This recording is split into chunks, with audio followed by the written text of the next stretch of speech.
When soldiers in Vietnam found an old toilet, they transformed it into an insane weapon of war.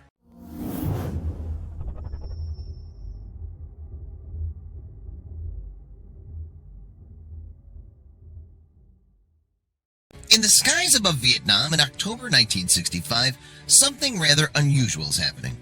A strange object plummets to Earth. But this isn't a UFO or a meteor hurtling to the ground. Rather, this flying object is all too familiar. Made of smooth white porcelain and slightly oval in shape, it is, in fact, a toilet. Yeah, you heard that right, a toilet. And the reason it's there is more sinister than you might think. So, where'd the toilet come from? Originally, it was formed part, presumably, of the bathroom facilities on an American aircraft carrier. Found damaged and ready for the trash pile on board the U.S.S. Midway, the discarded porcelain was snapped up for a peculiar scheme. And it was a plan that involved several departments on the ship. The Midway itself was sailing the South China Sea, deployed on operations during the Vietnam War. And it was during this mission that the toilet ended up strapped to an A-1 Skyraider plane. The craft, flown by Commander Clarence Stoddard, was key to the success of the scheme. And to make sure their plan was recorded, they used a second Skyraider with a little something extra attached. In fact, to ensure the success of the plot was chronicled for posterity, Stoddard's wingman and fellow pilot, Lieutenant Commander Robin Bacon, flew the mission in a Skyraider with an old World War II camera attached. As a result, the pair were able to show the Midway's crew the fruits of their labor. But to understand the plan, we need to take a look at why America was involved in the Vietnam War in the first place. The history of the conflict in Vietnam is both complex and deep-rooted. While America's involvement can be traced back to the end of World War II, the origins of this war actually took hold during the 1800s. At that time, the country became a French colony under Gallic rule, and this was a situation that stood for nearly a century. During World War II, however, Japan invaded Vietnam. Then they occupied the country until their surrender at the end of the conflict. After the Japanese withdrawal, the French once again took power. This situation, however, left many Vietnamese wanting an independent homeland, all of which led to the beginning of the fight for a free Vietnam. Originally created to defend the country from the Japanese, the Viet Minh instead began to fight for independence after the war ended. Led by Ho Chi Minh, the forces took their inspiration from Soviet and Chinese communism. And as a result of this post-war uprising, things in the country began to change. The Viet Minh soon took control of Hanoi, the country's capital, having deposed the French colonial ruler, Bao Dai. They then declared Minh the president of the Democratic Republic of Vietnam. But Dai didn't just give up. With France's backing, he set up the separate state of Vietnam in the south of the country. And in July 1949, Saigon became its capital. Despite the conflict, however, it seems that both Minh and Dai actually had the same aim: a unified Vietnam. The difference, though, was that one side wanted a communist regime, while the other preferred closer links with Western cultures. And the resulting ideological and civil war ultimately led to America's involvement in a conflict thousands of miles away. Before the U.S. put boots on the ground in Vietnam, though, the French experienced an enormous defeat. The Battle of Dien Bien Phu in 1954 ended in an overwhelming victory for the Viet Minh. Indeed, it marked the end of colonial rule in the country after nearly 100 years. And this triumph resulted in the country effectively being split in two. The communists controlled the northern half, while those loyal to Dai held the south. After the French ruler was toppled in 1955, a nationalist, extremely anti-communist government took power in South Vietnam. That same year, American President Dwight D. Eisenhower threw U.S. support behind the new regime. Why? Despite having been allies during World War II, political tensions between America and the Soviet Union had risen following the end of the conflict. As a result, America became increasingly hostile to nations sympathetic towards the Soviets. And that list of countries now included North Vietnam. American support of South Vietnam at the time included providing military equipment and training by U.S. armed forces. No American soldiers, however, were involved directly in the growing conflict. Within a few years, of course, all that would change. Over the next few years, American troop numbers in Vietnam would increase exponentially. Just 500 military personnel were stationed there during the 50s. By 1962, that total had grown to about 9,000. And although then-President John F. Kennedy approved that swell in numbers, they were there for support, not military intervention. In 1964, however, an incident occurred that meant that America could no longer stand on the sidelines of the war. Following the successful North Vietnamese targeting of a pair of U.S. naval craft, the Americans officially began a military campaign against the Viet Minh.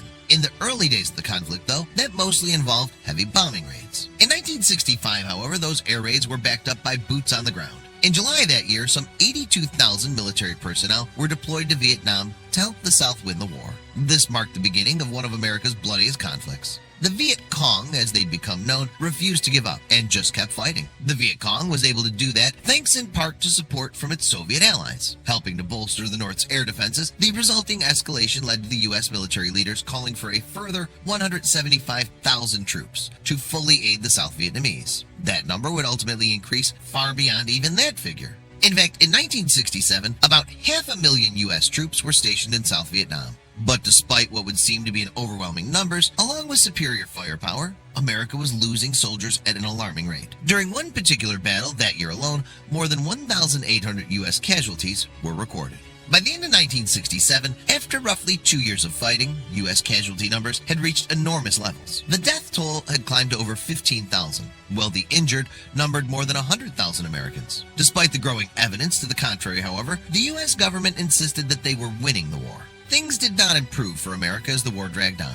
In addition to heavy fighting, in 1968, a significant number of U.S. troops, along with southern Vietnamese fighters, were held in a siege. Trapped for a total of 77 days by the Viet Cong, the troops of the Quai Son garrison managed to hold their ground, despite North Vietnamese efforts. But while Quai Son ended in a victory for the U.S., elsewhere other troops weren't quite so successful. Just days after the siege began, North Vietnamese forces launched a series of coordinated operations in the south. Attacking over 100 targets, including the U.S. Embassy in Saigon, what was dubbed the Tet Offensive took U.S. forces completely by surprise. As a result of this show of power, American military leaders requested another 200,000 troops to be deployed. That same year, intense fighting saw America lose its biggest number of soldiers in 1 week. A total of 543 military personnel died in Vietnam during the 7 days between February 11th and 17th, 1968. With the death toll so high, more and more men were needed to fill those combat roles. As a result, then-President Richard Nixon made a critical decision.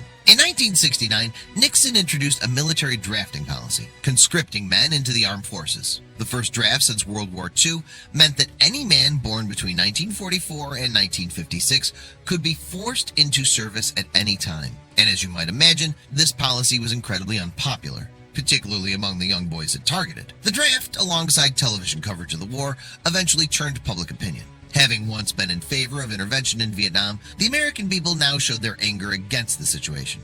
A series of public protests against conscription and the war in general took place across the country, the largest of which took place in Washington, D.C. There, more than 250,000 people gathered in the capital to demand America pull out of the conflict. Protests against the draft, however, also took a slightly less public forum. About 40,000 American men, rather than risk war or prison, simply ran. Many moved to Canada, where there was no draft. Others, however, weren't quite so lucky. Indeed, conscription reportedly brought up to 35,000 men a month into the military. And it wasn't just prospective soldiers that were unhappy with the situation. Troops on the ground in Vietnam were also frustrated with the long-running conflict. In fact, over the course of the war, roughly 500,000 U.S. troops simply deserted. And who can blame them? Many of those who stayed suffered long-lasting psychological trauma, and mutinies were not uncommon. Perhaps in response to public pressure, Nixon finally ended the draft in 1973. Over the course of its existence, more than 2 million men were conscripted, although not all of them went to Vietnam.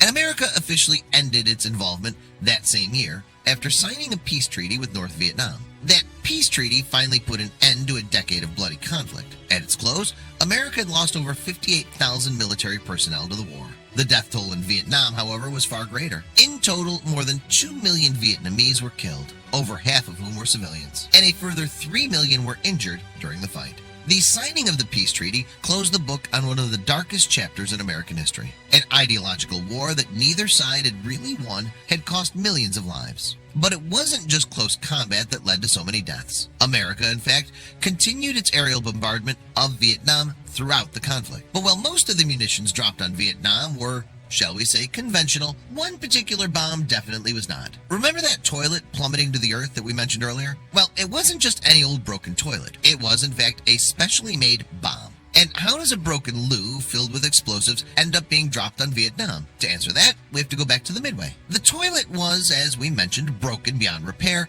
and destined for the trash heap, or more likely, waiting to be thrown overboard. Before that could happen, however, one of the pilots on board rescued it and a plan was born. From there, the munitions team retrofitted tail fins, a rack for the payload, and a nose fuse to the broken loo.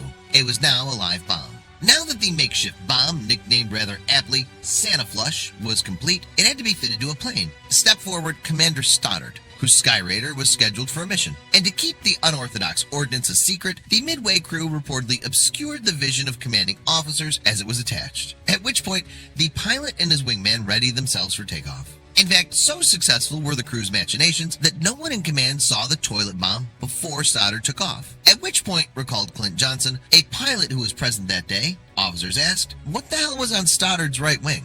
The plan had worked, and Sandy Flush was on its way to Vietnam. Stoddard and his wingman, Bacon, were on their way to drop ordnance over the country's Mekong Delta, and the toilet bomb would form part of that mission. However, rather than just being a joke, the unusual incendiary actually had a more somber significance as well. In addition to being perhaps the only bomb ever made from a broken toilet, it also had the distinction of marking 6 million pounds of explosives dropped by U.S. forces on Vietnam. And in order to record the moment for fellow crew members, Bacon actually filmed the toilet bomb's journey to Earth. Using a camera attached to the wing of his Skyraider, the resulting footage reportedly showed the unorthodox ordnance almost hitting his plane. In addition, the toilet apparently whistled as it fell to the ground. Following the drop, as Johnson told website Midway Sailor, there were a lot of jokes with air intelligence about germ warfare, and it seemed that the resulting clip was a big hit with crews. But while the Midway crew felt the plan had gone well, it seems that the toilet bomb didn't perform quite the way it should have. Indeed, according to the website Military History Online, the unorthodox ordnance was discovered, intact, by the North Vietnamese. While the toilet bomb may not have exploded,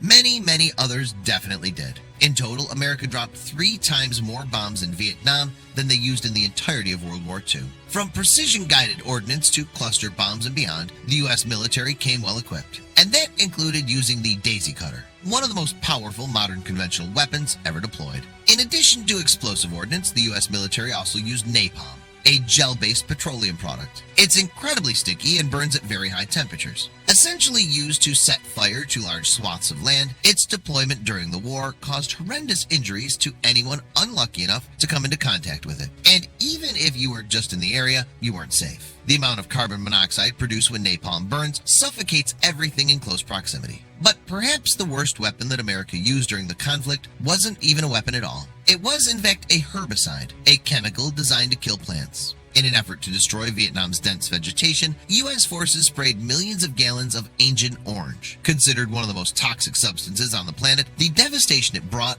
was enormous. So widespread and long-lasting were the effects, its use on the country has since been described as ecocide. It wasn't just the Vietnamese vegetation, though, that suffered. In fact, humans on both sides appear to have borne the effects of contact with Agent Orange. These alleged effects included cancer, birth defects, miscarriages, and skin rashes and lesions. Whatever its causes and whatever was dropped, the Vietnam War has definitely left an indelible impression on the planet.